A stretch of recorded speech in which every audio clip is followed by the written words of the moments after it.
Hello नमस्कार बच्चों, स्वागत है आपका फ्री ऑनलाइन एकेडमी पे। आगे बढ़ते हुए अब हम देखेंगे क्लास 8वीं का एनसीईआरटी इतिहास, जिसमें से हम देखेंगे चैप्टर 6 और उसमें से हम देखेंगे 1857 की क्रांति। 1857 की क्रांति एक छोटी सी क्रांति नहीं है, यह एक बहुत बड़ी क्रांति है और इसका एक छोटा सा भाग हमें 8 क्लास में पढ़ना है। बाकी का आप अगर 9 क्लास में 10, 11, 12 और हायर क्लास में जाते हैं तो इसका विस्तार आपको पढ़ाया जाएगा और इसका अध्ययन आपको करने का मौका मिलेगा। इस चैप्टर्स में हमें यही पढ़ना है कि 1857 की क्रांति जो हुई वह किस कारण से हुई और 1857 की क्रांति के समय नेता कौन थे, गवर्नर कौन थे, किसने कहाँ का नेतृत्व किया। तो आपसे एक छोटी सी रिक्वेस्ट है कि पिछले 5 चैप्टर्स में आपका भरपूर प्यार और सपोर्ट रहा। आशा करता हूँ कि इस वीडियो में भी आपका भरपूर प्यार और सपोर्ट रहेगा। तो चलिए बिना देरी किए हम देखते हैं क्वेश्चंस 1 को, और जो कि मोस्ट इम्पॉर्टेंट क्वेश्चंस हैं। जितने भी हमने लिए हैं सारे प्रश्नों को, सेलेक्टेड प्रश्नों को लिए हैं। टोटल इसमें 17 से 18 प्रश्न मिलेंगे इस चैप्टर से और 8 क्लास के हिसाब से एक भी प्रश्न आपका बाहर नहीं जाएगा, और अगर जाता है भाई तो वो सभी के लिए होगा, टेंशन लेने वाली कोई बात नहीं है। पहला क्वेश्चन यहाँ पे, 1857 के विद्रोह के समय भारत का गवर्नर कौन था? तो वो थे Lord Canning. Okay, Lord Canning. जो भी क्वेश्चन टफ होंगे उस पर मैं ट्रिक भी बताऊंगा। और दूसरा है, बाबू कुंवर सिंह किस राज्य से संबंधित है? उड़ीसा, झारखंड, बिहार, मेरठ। तो देखिए बाबू जो कुंवर सिंह थे वो बिहार राज्य से संबंधित थे। अब देखिए इसे याद कैसे रखेंगे बिहार राज्य को? तो देखिए यहाँ पे क्या है, सिंह। सिंह मतलब के बाघ राजा, बाघ वगैरह होते हैं, टाइगर्स वगैरह होते हैं, इसे कहते हैं सिंह। तो सिंह जो होते हैं ना कभी हार नहीं मानते। हाँ भाई, सिंह हार नहीं मानते। और चारों राज्य में से देख लीजिए हार किस में नजर आ रहा है? बिहार में। तो हो गया ना कवर, बिहार। चलिए नेक्स्ट प्रश्न देखते हैं। नेक्स्ट प्रश्न है क्वेश्चन नंबर 3। एक चीज मैं आपको बताना चाहता हूं कि जहां भी झांसी की बात होगी, जहां पर भी झांसी की बात होगी वहां रानी लक्ष्मीबाई का नाम होगा, और जहां रानी लक्ष्मीबाई होगी वहां झांसी का नाम होगा। जैसे क्वेश्चन नंबर, रानी लक्ष्मीबाई कहाँ की रानी थी? तो वो थी झांसी की। हाँ भाई, आप कॉम्बिनेशन बना लीजिए कि रानी लक्ष्मीबाई और झांसी दोनों का कॉम्बिनेशन है आपस में। अगर आपको झांसी के बारे में पूछे तो रानी लक्ष्मीबाई आंसर मारना, रानी लक्ष्मीबाई बोले तो झांसी आंसर मारना। ओके, चलिए क्वेश्चन नंबर 3 में हम चलेंगे। 4th में, तात्या टोपे के सेनापति कौन थे? तो तात्या टोपे के सेनापति जो थे वो थे नाना साहब। हाँ, हाँ भाई, तात्या टोपे के सेनापति कौन थे? नाना साहब। नेक्स्ट प्रश्न पे चलेंगे। कानपुर में 1857 के विद्रोह की अगुवाई किसने की थी? तो वो की थी नाना साहब ने। अब देखिए इसे याद कैसे रखेंगे? अब देखिए विद्रोह कर रहे हैं ना, विद्रोह कर रहे, 57 मतलब सता रहे हैं किसी को। अब देखिए होता क्या है, हम लोग विद्रोह करने लगते हैं तो हमारे नाना साहब आते हैं और मारते हैं कहाँ पर? कान पर। हाँ, कानपुर मतलब कहाँ पर मारते हैं? कान पर। अरे विद्रोह मत करो बेटा, विद्रोह मत करो। मारना नहीं चाहते हैं तुम लोग को, लेकिन तुम लोग विद्रोह जो करते हैं ना और हमको सताते हो मतलब 57, तो हमको मारना पड़ता है कानपुर में। कहाँ पर मारना पड़ता है? कान पर। कानपुर हो गया ना कवर। कौन मारते हैं? नाना साहब। हाँ भाई, अब मेरे जो नाना थे ना हमको तो जरा भी नहीं मारते थे, बहुत मानते थे भाई। कितनों भी हम शरारत करते थे ना हमको बहुत मानते थे।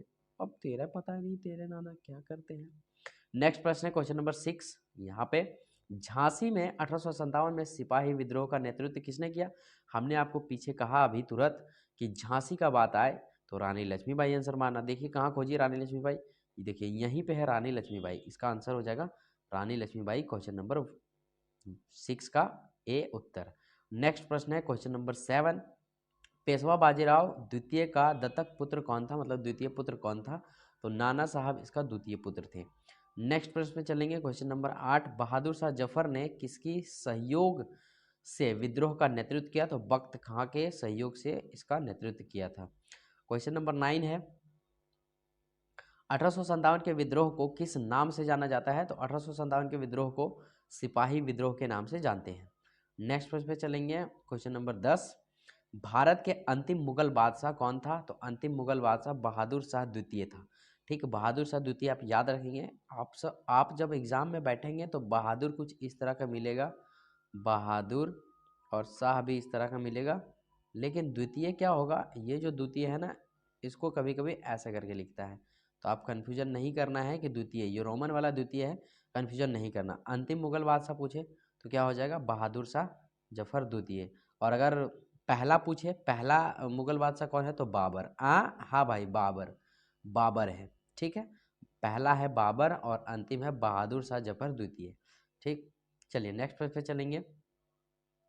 हजारीबाग छावनी में विद्रोह कब हुआ था, तो वो हुआ था नीचे आंसर मेंशन है 30 जुलाई 1857 को। देखिए 1857 कॉमन है, ठीक है, 1857 जो है सो कॉमन है। झारखंड में सिपाही विद्रोह का नेतृत्व कब हुआ था, ये भी हम देख लेते हैं। तो ये हुआ था 12 जून 1857 में। अब देखिए इसे याद कैसे रखा जाए। ठीक, अब देखिए होता क्या है, झारखंड मतलब झार जंगल वाला जगह है। अब झार जंगल वाले जगह में सिपाही चले जाते हैं। हाँ, सिपाही चले जाते हैं। अब वहाँ पे क्या देखते हैं, वो सुनिए, क्या देखते हैं वहाँ पे, ये भी आप देख लीजिए।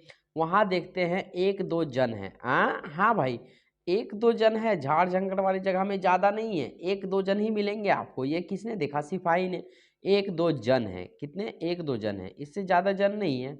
तो एक दो जन, जन से क्या देखें, जून हो गया ना, 12 जून का बार। और 1857 तो सब में कॉमन है, सभी में 1857 है भाई। तो आपको क्या रखना है, आपको ये याद रखना है कि यहाँ पे जहाँ जंगल वाली जगह में सिपाही गए थे, और सिपाही वहाँ पे कितने जन को देखते हैं, एक दो जन को देखते हैं। हाँ भाई, जन से याद रखेंगे जून, 12 जून। झारखंड में सिपाही विद्रोह कब हुआ, 12 जून 1857 को।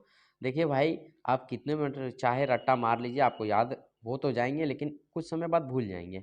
और अगर आप ट्रिक से याद करते हैं ना, तो थोड़ी देर तक आपको जरूर याद रहती है। हाँ, चलिए नेक्स्ट प्रश्न है, और मांझी घाटी में विद्रोह कब हुआ। और मांझी को हम चूटू पालू के नाम से जानते हैं। फिलहाल हम यहाँ पे और मांझी याद रखेंगे, क्योंकि वर्तमान में इसका नाम और मांझी है। ये हुआ था 31 जुलाई 1857 को। और मांझी का जो विद्रोह हुआ था, वो हुआ था 31 जुलाई 1857 को। याद कैसे रखेंगे, समझिए। याद रखने का सरल तरीका है, यहाँ पे क्या है, और मांझी है ना। अब देखिए बचपन में हम लोग झूला झूलते थे, क्या झूलते थे, झूला। क्या झूलते थे, झूला, झूला, ऐसा होता है ना, झूला। अब देखिए यहाँ पे क्या है, जुलाई, क्या है, जुलाई। अब देखिए 31 जुलाई, अरे और मांझी, और झूला।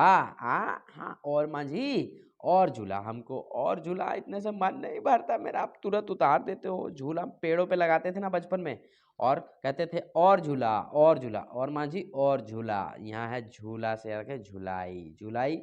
अरे और हमको झुलाई भाई, इतना से नहीं काम चलेगा। अरे कितनी बार झुलाऊं, पूरे 31 बार, ना एक कम ना एक ज्यादा। कितने बार झुलाने हैं, पूरे 31 बार। तो हो गया ना कवर। और मांझी घाटी में विद्रोह कब हुआ, 31 जुलाई 1857 को। चलिए नेक्स्ट प्रश्न पे चलते हैं। दोस्तों ये ट्रिक आपको थोड़ा अजीबोगरीब जरूर लग रही होगी, लेकिन यकीन मानिए आप जब एग्जाम में बैठोगे या फिर कोई आपसे पूछेगा, तो ये ट्रिक आपको बहुत हेल्पफुल होगी। रांची में विद्रोह सैनिकों का नेता कौन था, तो रांची में विद्रोह सैनिकों का नेता था पांडे गणपत राय। ओके, अब चलिए नेक्स्ट प्रश्न पे चलते हैं। अच्छा, इसको याद कैसे रखेंगे वो भी हम देख लेते हैं। देखिए रांची, रांची में विद्रोह के सैनिकों का नेता कौन था। अब रांची मतलब क्या, रांची दाना। हाँ, रांची दाना आप लोग नहीं देखे, रांची दाना पूजा पूजा वूजा जब आप करने जाते हैं ना, तो रांची दाना लेके जाते हैं, मिश्री लेके जाते हैं, अगरबत्ती लेके जाते हैं। अब देखिए यहाँ रांची दाना की बात आती है, हम पूजा करने के लिए गए, लेकिन रांची दाना लेके नहीं गए, घर में भूल गए, तो वहां पर अब क्या करेंगे, मंदिर में जाके क्या करेंगे, राशि दाना कौन देंगे हमको, पंडित लोग। हाँ, पंडित लोग देंगे, यानी कि पांडे लोग देंगे। ठीक है, पांडे लोग देंगे, और हमको सब राय देंगे कि जाओ पंडित के पास राशि दाना ले लो, उसके बाद पूजा करो भाई। हाँ, पंडित के पास राशि दाना ले लो, ये क्या कर रहे हैं, राय दे रहे हैं सभी कि जाओ पांडे जी के पास राशि दाना ले लो। हाँ भाई। चलिए नेक्स्ट प्रश्न पे चलते हैं। क्वेश्चन नंबर 15, किस अंग्रेज अधिकारी ने ठाकुर विश्वनाथ सहदेव को फांसी पर लटका दिया गया, तो वो थे colonel Dalton. Okay, colonel Dalton जो थे फांसी पर लटका दिए, किसको, विश्वनाथ सहदेव फांसी पर लटक गए। नेक्स्ट प्रश्न है क्वेश्चन नंबर 16, नीलांबर और पीतांबर कहाँ के महान स्वतंत्रता सेनानी थे, तो ये पलामू जिला के महान स्वतंत्रता सेनानी थे। अब देखिए याद कैसे रखेंगे, नीलांबर और पीतांबर। पीतांबर में देखिए आपको पा नजर आ रहा है, तो यहाँ पे पलामू हो जाएगा इसका राइट आंसर। आप इस तरह से इसे याद रख सकते हैं। नेक्स्ट क्वेश्चन है 17, ठाकुर विश्वनाथ सहदेव को अब फांसी दी गई, यानी कि कब फांसी दी गई थी, तो इसको फांसी मिला था अप्रैल में, यानी कि 16 अप्रैल 1858 के दिन इसको फांसी मिला था। तो चलिए इसी के साथ होता है आपका प्रश्न खत्म, यहीं पे हम आपको समाप्त करते हैं। प्रश्न को समाप्त करते हैं। इसका अगर PDF चाहिए तो डिस्क्रिप्शन में लिंक है, और अगर आप हमारे व्हाट्सएप के ग्रुप से जुड़ना चाहते हैं तो इसका भी लिंक डिस्क्रिप्शन में हमने दे दिया है। आप वहां पे जाइए, दोनों लिंक पे क्लिक कीजिए, PDF एक से डाउनलोड हो जाएगा और एक से आप व्हाट्सएप के ग्रुप से जुड़ सकते हैं। इससे बेनिफिट ये होगा कि आप हमसे या फ्री ऑनलाइन अकेडमी की टीम से आप डायरेक्ट अपनी सवालों को पूछ सकते हैं और समझ सकते हैं। तो चलिए मिलते हैं अगले वीडियो में, तब तक के लिए जय हिंद, जय भारत।